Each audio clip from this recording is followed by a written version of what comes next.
on this very special episode of the Loc'd podcast featuring Pharrin. Pharrin, where did you go to high school? I went to Rivalry High School. I forgot. No, I went to Lexington. Yeah, I'm strictly online, and I'm trying to do anatomy and physiology. If any of y'all know anatomy and physiology of the human body, trying to do that online and pass it with lab and lecture, if you have passed it, I commend you. They saw something in me I didn't even know was building up in my own character and in my own potential. It's a tough world we live in. Yeah. And like I said, the kids is gonna go through as we get older. The kids is gonna go through some experiences they gotta go through as well. Yes. Like, they might not be what we've been through, but like it may affect them heavily. I had to adapt. I can't always be around my friend or people because I'm getting distracted from what I want to do in the future. I want to thank Pharrin for being a part of the podcast, man. It's been 3 months since we had a special guest on the podcast, and that was one of the best ones we did so far, man. With that being said, y'all make sure to subscribe, like, and share for more. With that being said, let's get into the video. Loc'd podcast, man. How y'all doing? Hope y'all doing good. It's been a very long time since we had a special guest on the podcast, and so, introduce yourself. My name's Pharrin. Yeah, man, she had asked if she wanted to be on the podcast, and so, like I said, we haven't done a live stream podcast or a podcast in general with somebody else on it in a long time, so, we wanted to do something like this. Again, appreciate y'all for watching. You know what I'm saying? We're trying to get these podcast episodes out as soon as possible. Hopefully y'all enjoyed the video from yesterday, or from Tuesday more like. Again, just appreciate y'all for some support. Make sure to subscribe, like, and share. We're on the road to 500 subs. You know what I'm saying? So we wanted to make sure that we, y'all are implemented in some way with us. Want to make y'all feel like y'all a part of something. But again, thank y'all, and let's get to it. So, I came up prepared, I ain't gonna lie. But I will say, Pharrin, where did you go to high school? I went to Rivalry High School. I forgot. Dog, I went to Lexington. And so, we rivaled. Yeah, so the thing thing is, if y'all don't know, Lexington and River Bluff are like they be getting into it, bro. Yeah. Every time you go to a football game, a fight. Every time you go to a basketball game, a fight. It's always something. It was the Gators versus the Wildcats. The Wildcats. Yeah, it's a Wildcats. Okay. Yeah, man. Gator. Yeah, we everywhere. We in the water. Travel. I feel they that. come and snap you. I feel that. With that being said, though, I would never go to those games. No. I was only at those games for 2 reasons. I was playing, or I was the athletic trainer for football. Yeah, man. Yeah, I heard some crazy stuff y'all did up there, River Bluff. I ain't gonna lie. Man, it's probably true. That's all I can say. It's probably true. I learned some valuable lessons from the school. I put it that way. I took away some things, and a lot of good and bad, of just knowing I ain't with that. I may be the minority, but it was all good. I learned a lot from there, and it got me where I'm at today. So it built the foundation for sure. Right. Well, if you went to Lexington, it's because most of them are from Lexington. Like people that subscribe. What's your mascot? Like I said, it's the Gators. All that, baby. Yeah. It's a disgusting school. But we're better than Lexington in football. Architectural wise. Yeah, I about to see. Yep, it's literally a mini university. Education is education at the end of the day. But architecturally, we are a very big school. We might as well be a university, honestly. I'll tell you, Lexington, outside of the LTC, Lexington really didn't give the atmosphere of college. Oh, okay, I got You know what I'm saying? Y'all still had like block schedules and stuff. Oh yeah, we had block schedules. We had like full-on college schedules. So when I transitioned here to USC Aiken, which I graduated from this past May, man, it was a breeze. Honestly, like college was a breeze. I was already in the mindset of like, okay, you're gonna have a break here, then you're gonna have class again, then you're gonna have a break here, then you're gonna have class again. Like, and it's a different schedule, Monday, Tuesday, Wednesday, Thursday, Friday. Like it was a different schedule, so it set me up pretty well. Yeah, for Lexington, we had schedules where it was like from 9:40 to 11:25. We had this class, then we had to go on to like a different class. Like we were going. Okay. It was until when I went to Butler in my 12th grade year, where that's Augusta. Oh, okay. Yeah, wow. See, I ain't nothing from him. Yeah, so when I went to Butler though, that's when I had more like the break in the middle. Okay. And then like going to another class, I had another break. Okay. So it was more like, bro, like when I got to college, I didn't adjust to it easily because of the way that the format was in high school for me was class. It was already told for you, yeah, because we even had to schedule our own classes basically. So yeah, so I was like, I ain't new to this, I'm true to this. Right. When I got here, I was like, man, y'all ain't fooling me. Right. So since you transitioned to college, what made you want to go to USC again? Honestly, like the crazy part about it is that, so way back in the day, like I had originally graduated in 2019, right? And then I was going to Midlands. I was going to go to Presbyterian College before that, but that was a bit of an unrealistic dream that I was just young. And I was like, oh, that's my initials, Presbyterian College, and like it's a private school, and it's far away from home. Bet I can make that work. I'm smart, right? Man, I just didn't have the funds for that. So I ended up going to Midlands. There's nothing wrong with it. I was devastated, but I was just like, okay, I'm gonna go here for like a year or two, and then I'm gonna transfer. Well, COVID hit my spring semester, and so that was hard. With that transition of being like, okay, like I'm strictly online, and I'm trying to do anatomy and physiology. If any of y'all know anatomy and physiology of the human body, trying to do that online and pass it with lab and lecture, if you have passed it, I commend you. I mean, I did it, but I ain't saying I did it the right way the first time. Just saying. But that was a tough time, and then I was just like, I was in a slump for about 2 years because I was just taking care of my mom. My mom has a lot of like mental illnesses, and so that also took a toll on my own health. And so I was kind of just stuck in a cycle of just going to work, just putting food on the table, paying for bills, helping out. You know, I just kind of just it was like, wow, like I ended up right where I didn't want to be, and I'm still not where I want to be. And I was also like heavily overweight at the time, class 3 obesity. It was not a fun time, and I was just like, I know that I've always wanted to go to college, so I was just like, what is like one of the cheapest colleges I can go to? I can't go to USC Columbia because that's one of the most expensive ones in town. So I was like, okay, USC Aiken. So I just applied for USC Aiken. And man, I mean, like, I don't even know exactly why, but I was just pointed into the direction to apply for USC Aiken. I really don't even know why I applied here specifically. This is the only place I applied to.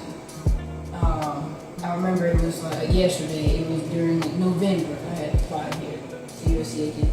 And funny enough, I would look through my email every day to see if I got my acceptance. And then funny enough, I had looked it up, and I had got accepted at USC Aiken back in 2019. I was like, I'm so dumb. Why didn't I just go here then? But I was just trying to get as far away from home as possible. And Clinton is far from further from Columbia than Aiken. So that was my thought process. But I was just like, man, we're just too greedy. I should have just came here in the first place. But applied here, got in. My time here was well spent, I would say. I had some grievances coming in because my mom was in the hospital. She was on a ventilator at the time. evicted randomly. It was a lot going on into this transition. And I had to send my mom off once she got off the ventilator to my sister in Georgia, but she was in like Pooler, like Savannah, Georgia, so it was far. So I was like, how in the world? I just had to make sure all my mom's like paperwork and stuff was transferred over and just things like that. And making sure she was healing, and by the grace of God she did. Grateful for that. But yeah, it was definitely a fight to get to USC Aiken. And so once I got to USC Aiken, I was like, I'm gonna stay here. Like we not retaking no classes. Like we ain't doing this. Like we gonna buckle down, and we here because we know we know we're supposed to be here. I knew this is where I was supposed to be. I was supposed to be in school. I was supposed to be in college pursuing whatever the Lord had for me. With him, I did it. I didn't even do it. Like it was through all of his strength and his willpower. Yes, I was stubborn in some parts and selfish, as we all are, trying to be like, oh, like, I'm doing this off of my strength and my will, or my willpower. But it was all him. I still have. It's been about almost 3 months now. I've been graduated from my bachelor's in USC Aiken, my undergrad.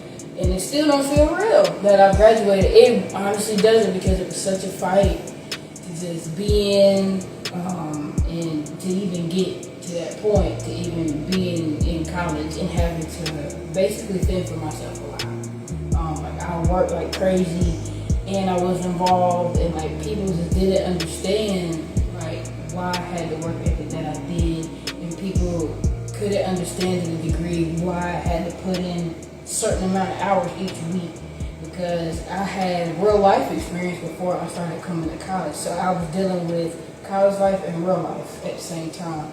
And I don't think a lot of people understand that when they haven't been dealt, like you got bills to pay.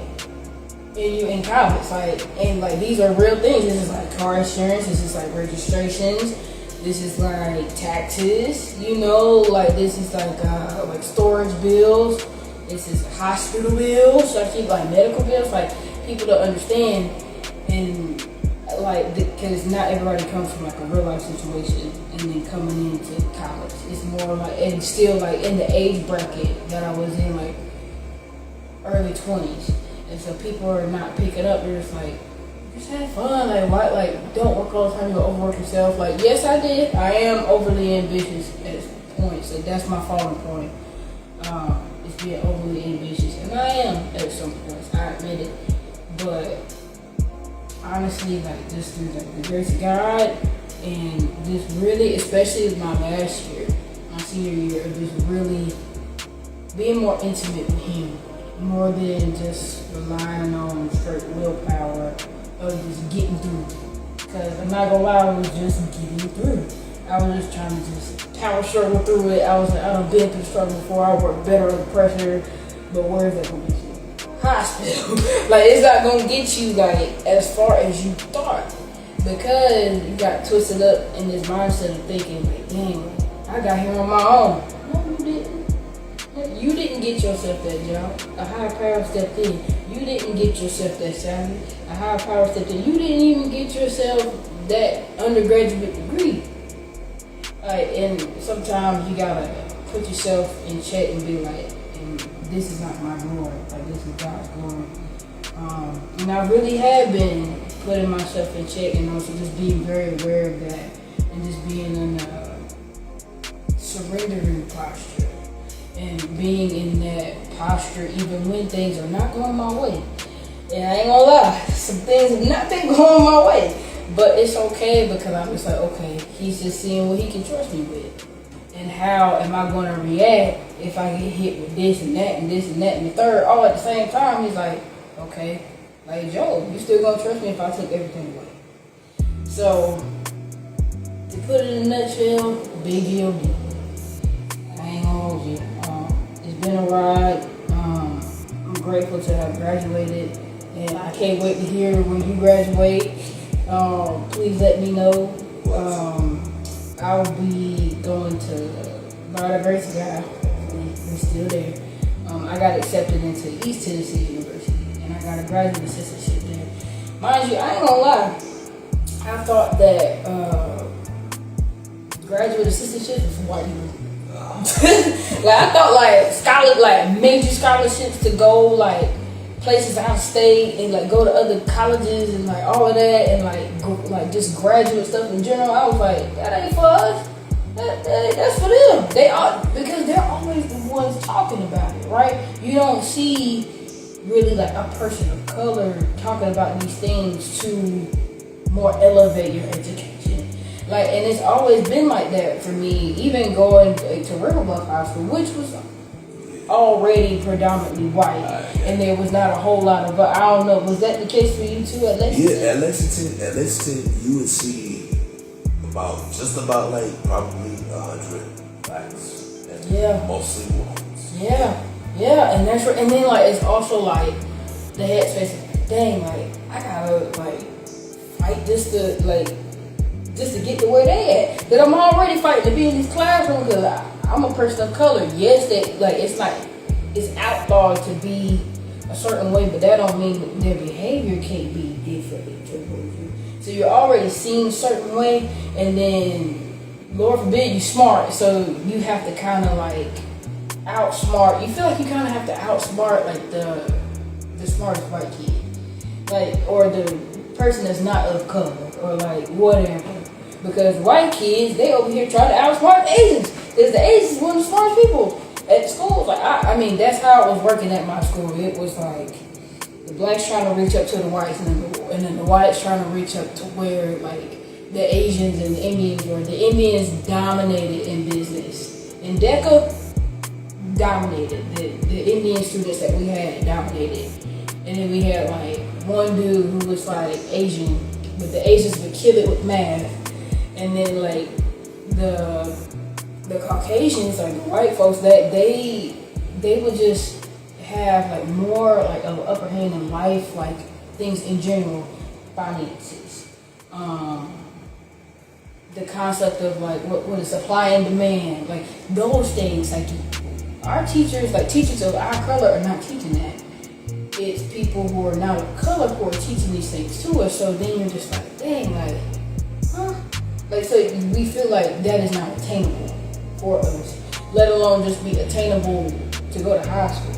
Because from my mom's side, which I predominantly know, like, most of them didn't even graduate high school.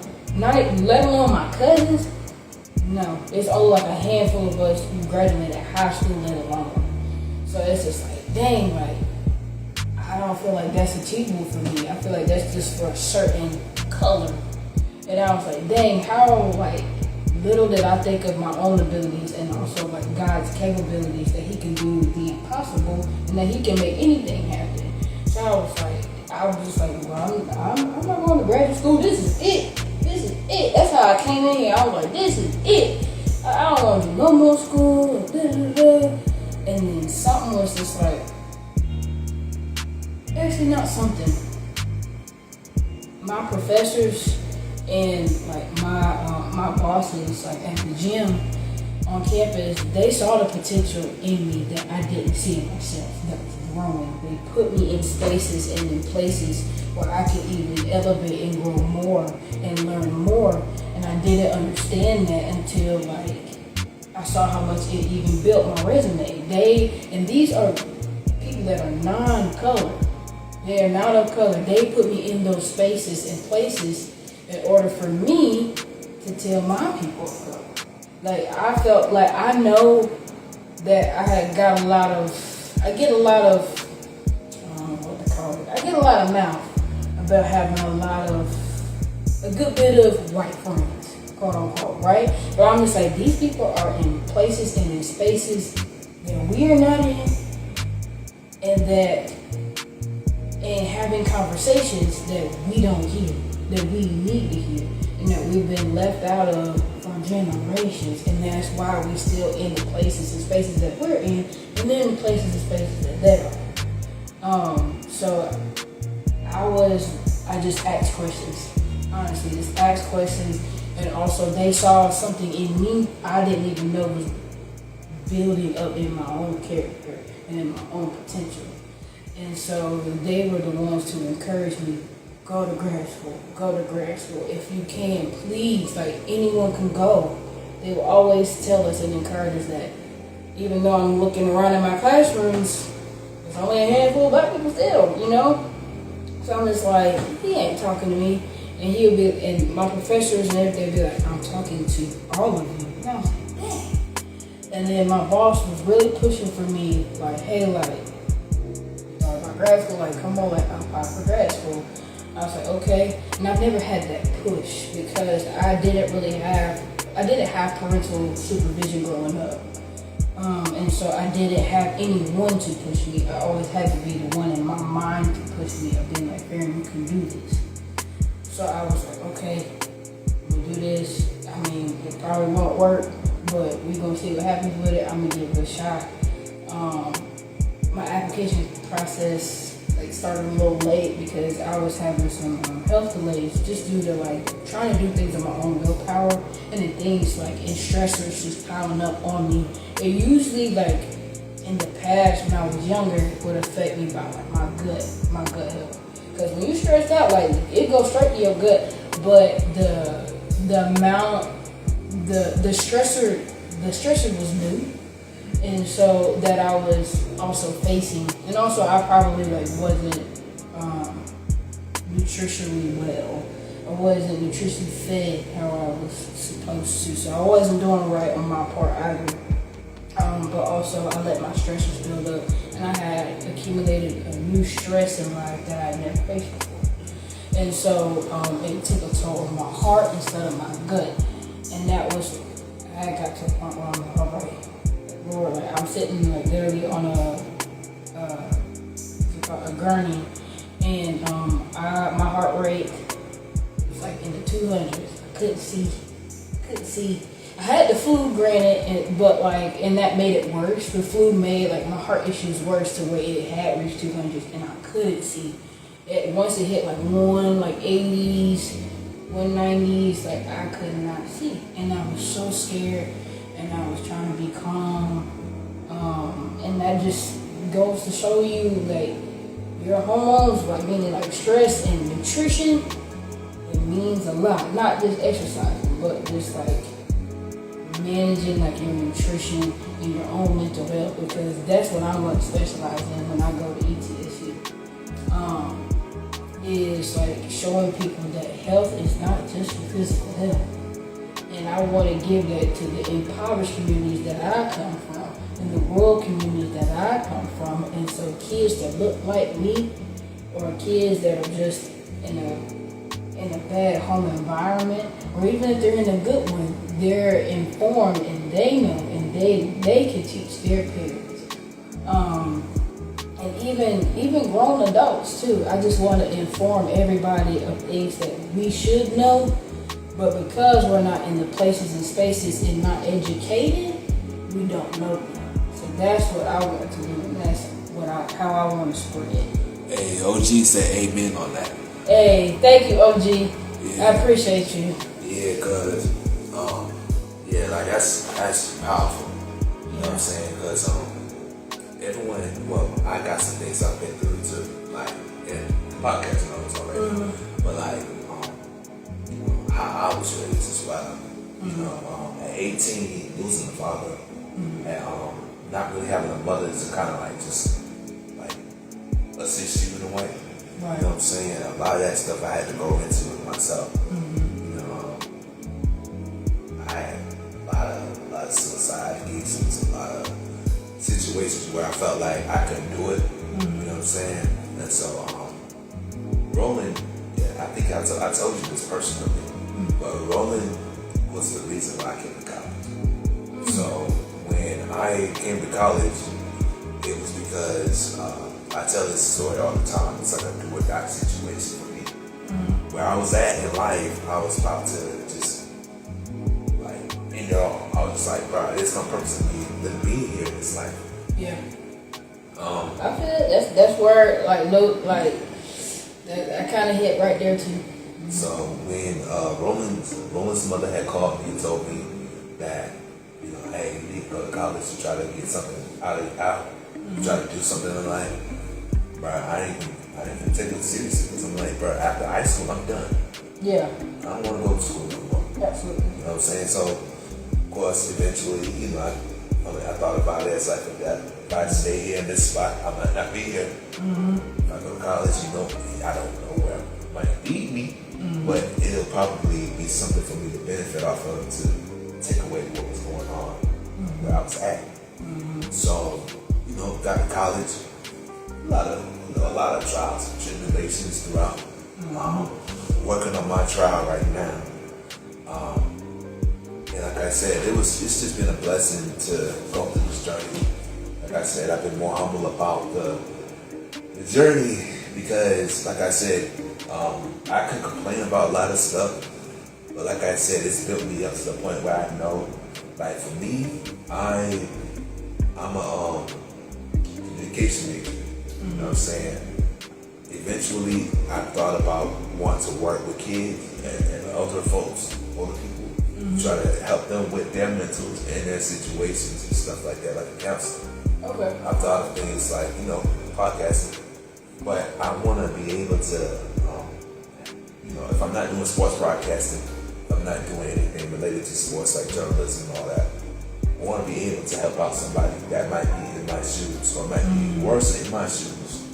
Because, like I said, this world is tough. It's a tough world we live in. Yeah. And like I said, the kids is going to go through, as we get older, the kids is going to go through some experiences they got to go through as well. Yes. Like, you know, it might not be what we've been through, but like it may affect them heavily. Right. So I just want to be able to help out those people and kids and just make them feel like, you know, they belong. You know what I'm saying? Now at 23, it's just like, bro, I'm just breezing. Yeah. You know, I'm just observing. You know what I'm saying? Life has been better for me.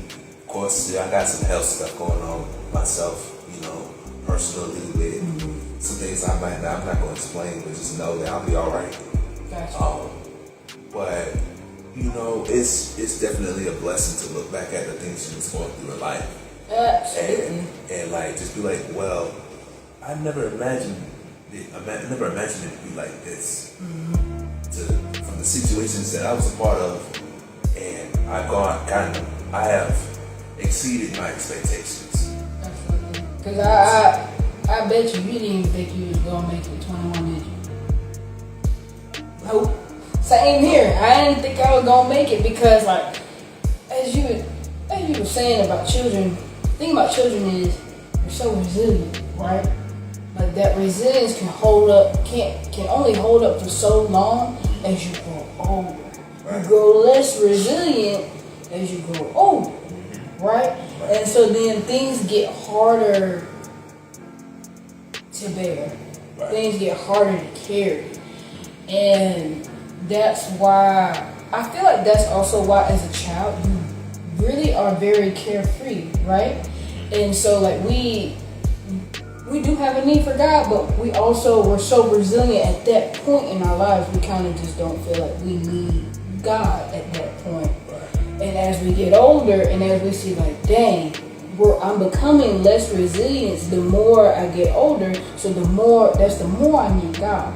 And also he tells us, I think it's in Mark 10, to have a childlike faith to enter the kingdom.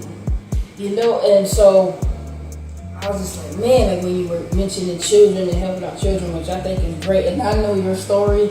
You've told it to me before. And you are a blessing, my brother. You are. And I love what you're doing with your craft. Like you're putting your energy towards something that is positive and that is a part of you, and that you get to share and that you get to help others. And this is a position I know you never thought that you would make it to, and little you would be so proud of you. If like 10-year-old you was sitting right there and be like, dang, like we can really do that, we can achieve that, and we can make it to this point, we can be that man one day. That is crazy, you know. And it's just like, it's a blessing all in itself. It's something that we can never show enough. thankfulness and gratefulness and appreciation for. Right. But I thank God for you because you gonna go places and you're gonna be in spaces where you can touch people and impact people, just like for God living within you. Say it for you. Thank you. You know, you say you're gonna go to East Tennessee State. Go Pirates, by the way. You say you're gonna go to East Tennessee and you're gonna try to help people out with, learning the physical, right? You know what I'm saying? Like further than the physical. Oh, further than the physical. Yeah. So with my master's, so my undergrad was in exercise and sports science. So that's me just learning like kinesiology. So all like the science and physics of how the body moves, and, like the systems that burn certain energy systems, like like things like that. But right now, it's the leveling up process of like, okay, this is a master's in public health.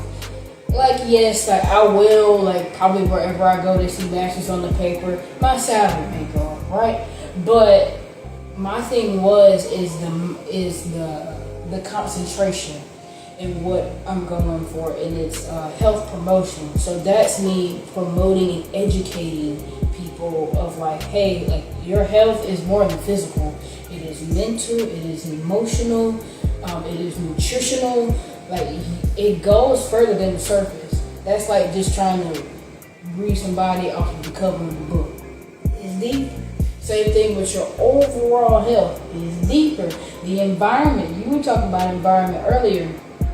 A lot of things stem from you just being in a certain environment. And I promise you, once you take someone out of a certain environment and put them in another one, they'll thrive.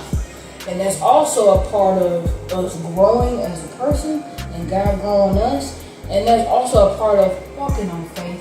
Like we did. Like we came from some circumstantial environments that weren't necessarily good for us, and that we just didn't see a way out, but God provided a way out. And even though we didn't know how it was going to pan out or how like the ending would go, he was just like, I need you to trust me, not by what you see, but by your faith. And that's exactly like what we did. Even if we felt like we weren't doing that at the time, we were, because we didn't know what was to come, and we didn't know how this was going to pan out of coming to college from the environment. Because also, like, there are studies of like how your environment affects you entirely, affects your mindset, and so that's also where God comes in. I think it's in like Romans 12. I think it's like Romans 12, 1 and 2 about 1 through 2. About him talking about how like he wants to reframe our mindsets, because like we've been just in an environment so long that becomes our identity, that becomes like who we are, how we act, how we behave, learned behaviors that we've seen, because as kids, like we're data collectors, like we're just taking in data. We don't even know if it's right or wrong, we're just taking in data, and it's doing so much to our little brains. Especially trauma. Don't even get me started. Yeah. Trauma, man, just trauma, it already does so much to like your amygdala, which is like how like you perceive fear, your hippocampus, how you what can remember things, like your cortexes, like your adrenal cortex, like all of these things. Like man, like there's a lot going on as you're bringing a child up, and so I think that it's great also for you that you did step back on faith of like, Lord, like, and he has to get us kind of in that low point in order for us to be fully surrendered in a way to him of like, you have no other choice. You really don't. Like some people, like you gotta, like God knows us, and he's just like, look, like I have to get you to a low point so you can come up to me, right? So you can keep ascending up to me. But there's also, and this is kind of where I had got at of like I felt established and I felt like I was doing things, but I was doing it on my own will. And like he was like, okay, you can reach the top, but watch how fast you drop. You can reach the top, but watch how fast you drop, because you thought you got here without me. It's crazy. He's like, little girl. He said, little girl. And I said, yeah, that's what I say. It's been a lot of mountains I've climbed. That I thought I did myself. And we thought we climbed that thing. He said, who? You?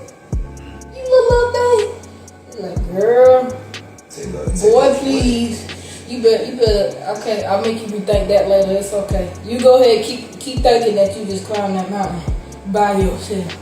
Because you gonna be in that room with depression by yourself. In that room with anxiety by yourself. You know, he's like, okay. And you gonna need who? Me. Yep. Because it's easy for him. It is. It's easy. It's so easy. And also, finances. Right? I've recently started back tithing. At first, I was like, because I saw a change in my actual life when I started fall, so like August of last year. I started tithing. Maybe like just around the fall time of last year, like so the tail end of it, I started tithing, and I did see a difference. Not only like in myself, but also like in my own finances, just from me tithing. So what tithing is, it's like, just in case like the viewers don't know, so whatever like you've made, right, from a check or whatever, your checking account, however you want to do it, you take 10%. So let's say you got a $452 check. 10% of that is just $45. It's just $45. Lord ain't trying to take all your money now, but we have to respect that it is his money, because he made a way for us to get to that job, from having a car to getting the application approved to building up a resume. It's all because of him. He was just like, you wouldn't have this money if it wasn't for me. So that ain't yours, that's mine. So I need you to remember that, because I need you to sow to others so I can help others and touch others through other people. And so I had stopped for a while, and then I was just listening to a sermon from a regular church that I watch and attend. I can, and I was like, dang, I need to get God his money back. And so next time I think I had just gotten paid. I was going to get paid literally like the next day after that, and I had tithes, and then I kid you not, like things like not finances, but just things started more so falling into place. Yes, it was still rough, but things have been more so falling into place the more obedient I have been. And so that goes to say of just like how God can work in your life if you let him have control of certain things in your life and in certain areas. It's amazing. Give me a second. I want to see my phone. It's oh, we good. I just had to check because my phone got fast. Oh, you good. I have a question for you. How has like changing environments affected you mentally? Having to adapt differently. So for me, I'll tell you, when I was in Gaston, a part of Gaston where I was at was in the hood. You was already in Gaston, you said enough. Yeah. You in the hood part is crazy. Yeah, so okay. So mind you, in the environment that I was at, I had a dude that literally that I knew killed somebody. There was always a lot of guns, always a lot of things going on down there. So I'll tell you, before I moved to Gaston, I was with my aunt. My uncle, everybody in my dad's house religious. Okay. So that being said, being in a religious household, hey, you gotta go to church Sunday. You gotta watch the church service when COVID was around. You gotta watch church service. You gotta get up a certain time and do certain things. When I moved to Gaston, it wasn't like that. It was like you could just do whatever you want. So in Gaston, there was a bunch of gunshots. It was a car that exploded. I have an actual clip of the car that blew up. Yeah, it was a car that blew up. It was a bunch of fights. I got to 2 fights down there. I got jumped. Like, it was bad. You know what I'm saying? So it was a bunch of stuff like that I had to kind of work around. Now, it was a rough time at that time because I was 18. But of course, as I got into college, as I moved to college, it was more like now I don't know nobody here. I knew Roland. I knew some people from when I went to Lexington. You know, it was just that. You know what I'm saying? So I adapted to being around at Lexington. You know what I'm saying? And as much as time grew, some of us may fall off. I got more friends. I had more other people. I met you. I met other cats like, you know, like OG. You know what I'm saying? Like, shouts out to OG. Yeah. It was like, well, I had to branch out. So when I tell you I had to adapt, I definitely had to adapt, and I won't mention what happened. Yeah. But just know I told you the situation that's causing me not to talk to people like that. Yeah. Yeah. So I had to adapt. I can't always be around my friend or people because I'm getting distracted from what I want to do in this future.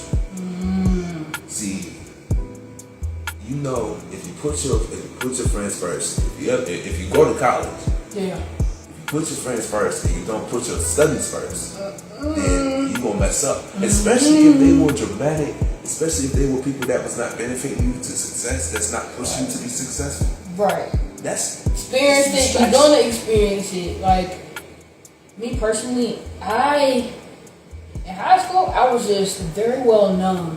I couldn't go nowhere in the school hallway. Mind you, like it was like a university at my school, but you couldn't go nowhere and into that school if somebody didn't know me. But I was alone at the same time. Everybody knew me, but not everybody knew me, if that makes sense. And I didn't have like real like close friends or like a clique or nothing. So I got to college and I got me a little clique, and then I found out real quick of like, okay, like you like to partake in things that are new to me and I don't really do. I'll go, like I'm just there, you know what I'm saying? Like not saying it wasn't fun, nothing illegal. But nothing illegal, just for the camera's sake. Just like maybe like a party there or two, or just like a hangout or whatever. Just things that I don't usually partake in because like, I had like a goal. Like I was never like, I was always goal oriented. I was very focused, and I wasn't really acclimated about like being around a whole lot of people or having people close to me. Like that was my one thing, is that like if I didn't have nobody close enough to hurt me, they couldn't do it. Yeah. Right? Yeah. And so like I got some friends, I had a little clique at one point, and then like it's kind of like questions of like, why do you work so much, or like like you know, like, and I just had a certain circumstance that people really could never understand because they have parents. You know what I'm saying? And so like they have like a little bit of help. I'm not saying that they're aided completely. Yeah. Like they still have to work for what they have, but I wasn't really, and not victimizing myself, it's just that I just didn't have a whole lot of help. Or guidance of like what to do. I kind of had to find it out on my own and then fight to find it out and put myself in quote unquote white spaces in order to find stuff out, you know. And so yeah, I definitely understand that. And then like I don't have the same friends that I started out with. I really don't. And then because drama accumulates. And then also them kind of not understanding like where you're coming from with certain things. I was like also like, I gotta get this money, or like I gotta, you know, like it's just certain things that people wouldn't necessarily like have a full understanding about. Right. So I get you on that. And then like, especially like if you are paying for your own tuition, you can't afford to fund the class. You can't afford to fail the class. I'm not failing the class because I'm sitting up 4 in the morning with you. Or like I'm just kicking it with you, or like there's drama going on in the finger. Like I'm not about to risk or jeopardize what like my future. Period. Right. Period. Because there's so much in store that if I mess up, it's not gonna benefit me. No. You know what I'm saying? So when anybody who's in the situation where they don't possibly have financial aid, or they might not have nowhere to go if they don't have housing or something like that. Like for me, especially since Labor Day, that Labor Day, that exact day when it happened, I switched everything. Yeah. Like I said, bro, like I adjusted more. The only time you'll see me is when I choose to come out. Yeah, I mean, and that's how you gotta be. If I had to come out, it was only because of school. It was only because of work. You won't see me at no party. Right. You won't see me at no USC Aiken events. I'm just focused on myself. Right. At the time when we had the studio, I was always, and I told you this just an hour ago, I was at the studio till 1 o'clock in the morning just because I wanted to not be around everybody in that time. Because if I left at 8, people were still up, people were still on the balcony just talking and all that stuff. I waited till everyone was inside so that I can focus on going back to the dorm and just not worry about people saying anything or doing anything. Yeah, you focusing on your craft, especially like if you got a vision, you gotta go after that vision, and like as like, cause this is art. I want you to know that this is a form of art, especially like in an artist mindset. Like as soon as like you have your mindset or something, or you didn't call it a glimpse or a vision or something, you gotta do it.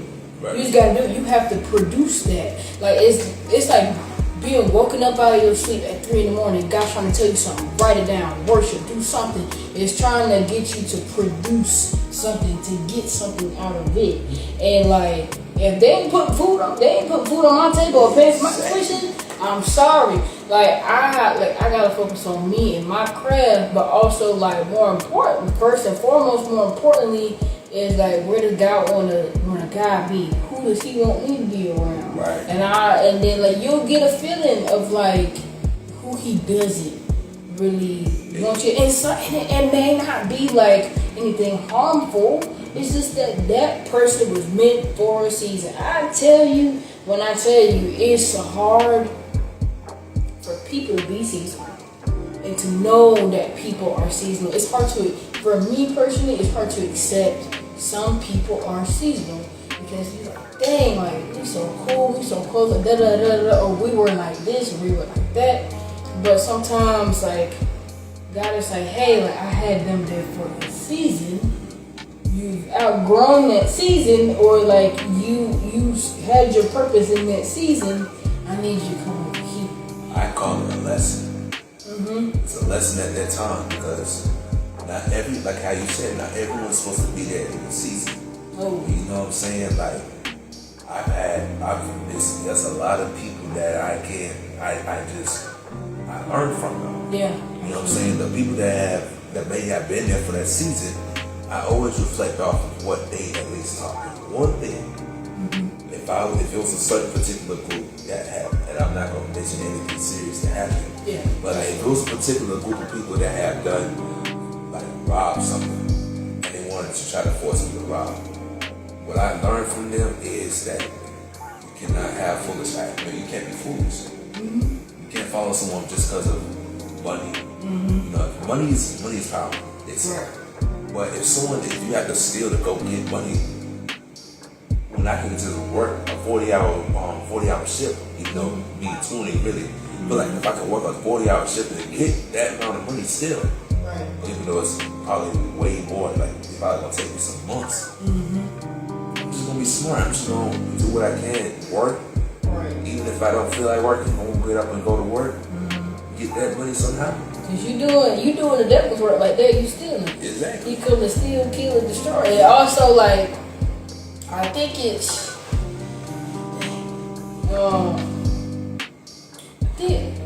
it's in Ecclesiastes. It's either like in chapter 1 or 2. But I think it's in chapter 2. But it's talking about, like you were saying, like the foolish, right? Because the foolish is gonna fall, but also like the wise is gonna fall too. So it's gonna be obvious not to follow the foolish person, but you also got to be watchful of the wise person, because like in Ecclesiastes, it was Solomon talking. He was the son of David, right? And so he was just like, life is meaningless. He's like, I'm not gonna hold you. I have found out life is meaningless. Like, it's kind of depressing when you read Ecclesiastes a little bit. And when you first start, I'm not gonna lie, I'm not finished. But like Solomon's like, yo, like whether you wise, whether you foolish, whether you got money, whether you leave inheritance, like, you know, like everything is meaningless without God. Like literally, like, but you can find purpose in like the little things, in like the breath that you breathe, like. And I learned this, just like the breath that we breathe, like we say Yahweh and we don't even know it. Like if you like pay attention to like listening to your breath, it literally enunciates Yahweh. I was like, that's so cool. Like he everywhere. But yeah, man, like literally, like not just like looking out for the foolish. Like you may like know like clearly like your friend is not making the right decisions, but it could be a friend making the right decisions. And it's just, you know, like, so, like, it's the power of, like, discernment and knowing where, like, you're pointing the glory to. Is it yourself or is it God type of thing? That's the thing, too. I think, honestly, even if you're not a person that tries to find wrong, you're still going to find wrong. You're still going to do it. You're still going to find wrong. Gonna do it. Like, you could be the smartest person in the world, but even the smartest people. Yes. You know what I'm saying? Yes. Honestly, like I said, I'm to myself, but there's been times where I messed up bad. Yeah. You know what I'm saying? We all have. So it's like, man, what I'm saying is, like, for me to adapt, I'm very observant. You know, I tend to be quiet, but I'm observant of the area. You know, when I was 18, I was really like that once. Gotcha. You know what I'm saying? You know, it's just like if I can tell you, I could detect you off a lot of things. I can detect most people off just how they speak. Yeah. And that detects if they're good or bad. It might be judgmental, but it's just true. But at least like it's not just like off. It's not like an off-road thing. Like you hear how they speak, how they present themselves, and the kind of like posture they carry themselves with. Because also like you can kind of measure somebody's like pain, like what they've been through too, just how they speak. Like damn, like you speak like real proper, or like you speak like real deep. And it's probably because they done been through some deep, dark stuff. Like I mean, I don't know how I speak, but some of my friends be like, you speak like kind of like intelligently, or like dang, like you kind of like you enunciate everything, you pronounce things, like you don't really talk in a slang. When I'm around people, best believe I kind of let my guard down a little bit lower. Of like I do sound country, I do sound like hillbilly sometimes, you know. But I think that just comes from just like knowing what I want, but also like with that deep appreciation of like I know where I've come from, and like I had been beaten by like the people that put me here on earth, you know, like I had been like emotionally and like mentally abused by the people who put me here on earth, and even by people who don't even know me, you know, and I have been abused in every way, like in every way possible, and I'm just remembering like this is how I want to be perceived as an educated young black woman, so that is how I'm going to speak. I'm not going to speak like I'm ignorant. I'm going to speak like I got some good sense, because I know where I came from, I know where I'm at, and I know where I want to be. You know, so you can really judge a whole bunch by how someone presents themselves, and also with that power of discernment as well. Yeah. I'm about to say, for me, I talk the same all the time. But I know who to do it to. Yeah, you know obviously. So, yeah. Like, a lot of people present me as a person with a lot of wisdom. I get those talks all the time. Like, I'm not trying to brag on myself, but people always say, "Hey, you're so wise. Why don't you do this? Why don't you do that?" I just be like, you know, I just been through a lot of things that like. It's taught me a lot. You know what I'm saying? Like, so when cats, like, even then, people at the school now, they can walk up to me. Like, a lot of my friends that know me well, they tend to talk to me about, like, some things because they know. Like I know how to tell them straight up. I can tell. Like a lot of them know I'll be truthful too. I'm not gonna hold them back. Right, and they don't like that. No, some people don't like that, and they'll befriend you because they don't like how honest you are. Right. But my friends, they know like if I'm truthful, because I told them, I'll tell them straight up, if we're gonna be friends, you know, we're gonna say some stuff that might not. You know, so man, like people nowadays they'll text me, ask me like, hey, how can I learn this or that? If I know it, I'll tell them. Right. You know what I'm saying? So it's like, for me, like I said, it's just, I don't try, I know for surrounding's sake, I know how to speak to certain people. I know where to go and how to present myself around certain people. And honestly, it's funny because even how I dress now, and I dress in a bunch of African suits, and sometimes I wear a bunch of like street clothes. When I wear African suits or when I wear street clothes, I just know when to wear. It's crazy. Yeah, kind of like you have to be aware. But I will say that I need to take a shower and I'm hungry, so I'm gonna go ahead and just thank you for allowing me to be a part of your craft. Because this is a craft, not everybody can do it or present it well. And my brother, I feel like you present it well, and I hope you get. No, I don't hope. I know that God is gonna take you very far. They're saying I hope that's like he cannot. It's up in the air. No, that's a definite. It's already written in His will, and just let God do what He do in you, man. Just allow Him to lead you and guide you in every situation. But I really do appreciate you letting me on to your podcast today. I came up prepared, but you answered almost every question I had in my mind. Hey, I got you. Yeah. You get me to talking, and I get to talking. Right. Well, Loc'd podcast here. Thank y'all so much for watching. Hopefully y'all enjoy it, man. I will figure out when we post. I'll figure out when we're gonna post this, but y'all see it. Again, make sure to subscribe, like, and share, and hit the bell for more. Come on, subscribe. And again, appreciate y'all for watching. Love y'all, and we're out. You know you're gonna subscribe. Go ahead. Come on. Hit the like button. Come on. Okay.